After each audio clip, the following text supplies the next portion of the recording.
জাতির সামনে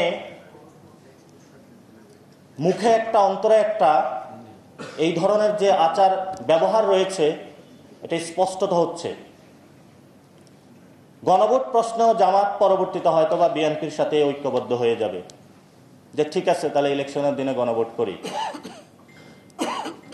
তো এখন বিএনপি গতকাল অনলাইনে জারি করেছে না শব্দ।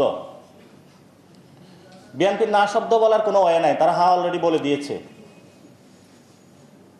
তারা বিবাহিত রাজিও হয়েছে, কাবিননামায় সাইনও করেছে। এখন তাদের না বলার কোনো অপশন নাই, তাদের এটা আগেই ভেবেচিন্তে করা উচিত ছিল। কিন্তু এই সময়ে আমাদের যে দাবিটা, আমরা যেটা জাতির সামনে স্পষ্ট করতে চাই, সংস্কার কমিশন সুপারিশমালা দিয়েছে,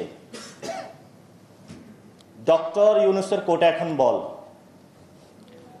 উনি যেহেতু আন্তর্জাতিক খেলোয়াড়,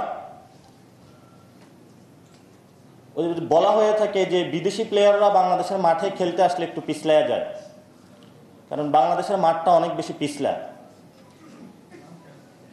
কিন্তু এই পিছলা জায়গায় আরো বেশি তেল মর্দন করে আমাদের সম্মানিত আইন উপদেষ্টা আসিফ নজরুল। উনি পলিটিশিয়ানদেরকে শুধু পিছলা খাওয়াইতে চান।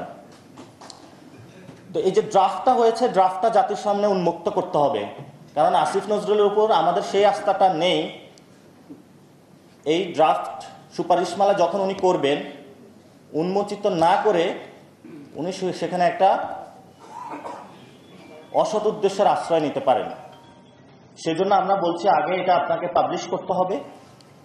পাবলিশ করলে যদি দেখি সুপারিশমালা অনুযায়ী ঠিক আছে, আমরা সাইন করে দিব। এবং যেহেতু এই কনসেনসাস কমিশনের যে রিপোর্টটা এসেছে, যেহেতু আমরা একটা রিফর্ম অ্যাসেম্বলির দিকে যাচ্ছি, যেহেতু এটার ভিত্তিমূল গণ অভ্যুত্থান, ডক্টর ইউনূসকে অবশ্যই জনসম্মুখে উপস্থিত হতে হবে। আর সেই জনসম্মুখে উপস্থিত হওয়ার স্থান হলো শহীদ মিনার।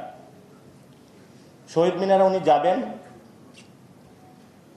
উনি তো একটু আস্তে আস্তে এমনি হাঁটেন, সুন্দরভাবে যাবেন, পুরো বাংলাদেশকে ডাকবেন, আমরাও যাব, সবাই এখানে উপস্থিত হবেন। আপনি সেখানে বসবেন, আদেশ জারি করবেন, আদেশে সাইন করবেন।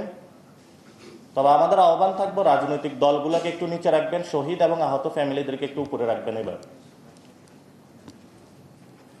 রেখে আপনি আদেশ জারি করবেন, বাংলাদেশ আপনার সাথে থাকবে। আর কনসেনসাস কমিশন যে সুপারিশমালা দিয়েছে, অনেকেই বলছে তারা ঐক্য সৃষ্টি করছে, তা আমরা এখানে বলবো যে কনসেনসাস কমিশনকে ভিন্ন খাতে নেওয়ার প্রচেষ্টা চালানো হয়েছিল। কেন চালানো হয়েছিল? আওয়ামী লীগকে নিয়ে আসার জন্য।